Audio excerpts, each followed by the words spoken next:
তুমি কি জানো গণেশ বাবার মাথাটা কেন হাতির মতো? হ্যাঁ, বলো তো। একদিন পার্বতী আমাদের তার কোনো সন্তানই ছিল না। সে আটা মাখলো, সেটা দিয়ে একটা পুতুল বানালো। হঠাৎ তখন দেখলো যে সেই পুতুলটার মধ্যে জীবন চলে এসছে। সে ভাবলো এটা আজকে দিয়ে আমাদের ছেলে হয়ে থাকবে। পুতুলের মধ্যে জীবন চলে এলো। তারপর সে ভাবলো যে না, এটা তো ফেলা যাবে না, যাই এটা আমি আমার সন্তান হিসেবে রেখে দিই। সে বলল, শোনো, আমি বাথরুমে যাচ্ছি, কেউ আসলে তাজমহলে ঢুকতে দেবে না। সে বাথরুম গেল স্নান করতে। কে গেল বাথরুমে স্নান করতে? পার্বতী।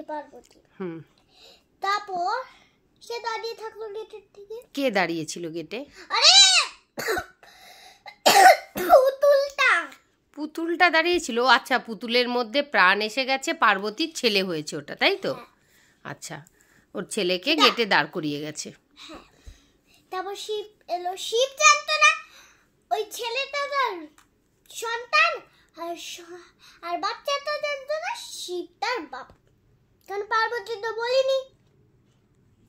সে বলল, তুমি কে, আমি তাজমহলের মধ্যে ঢুকতে দাও। সে বলল, না, আমার মা পার্বতী বলেছে না, কেউ যদি আসে ঢুকতে দেবে না। এরকম করে অনেক তর্কি হলো, অনেক ঝগড়া হলো। তারপর শিবটা একদম লাল হয়ে গেল রাগে। তারপর নিজের ত্রিশূল দিয়ে, সে তো ওই শ্মশানে দিয়ে ওই ভুল ভাল সব খেয়ে এসছে। সে অনেক আগে থেকে অনেক রাগে ছিল।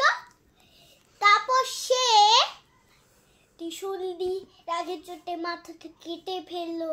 পার্বতী এসে তো একদম কেঁদে ভাসিয়ে দিল। বললো, শিব, তুমি এটা কি করলে? নিজের সন্তানের মাথা নিজেই কেটে নিলে। সে কাঁদতে কাঁদতে বললো, আমি তো জানতাম না। তারপর সে নিজে, ওমা, কৃষ্ণ কি হয় পার্বতী আর শিবের? কৃষ্ণ কি হয় পার্বতী আমি জানি না। তো কি কৃষ্ণকে ফোন করলো, বললো তুমি জঙ্গলে যাও। কৃষ্ণ না, শনিদেব, ওর মামা, মানে দাদা পার্বতীর। কৃষ্ণ মানেই তো আমি দেখেছি ফোনে। আচ্ছা। কৃষ্ণ বলল, হ্যালো।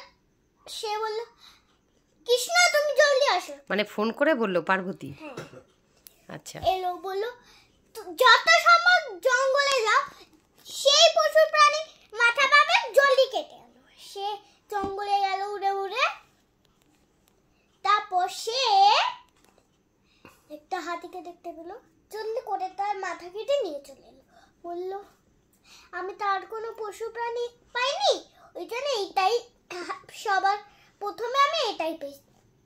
তারপর পার্বতী সেটা লাগিয়ে দিল মাথায়, আবার তার মধ্যে জীবন চলে এলো। ওই জন্য গণেশের মাথাটা সুর। আচ্ছা, আর একটা গল্প আছে।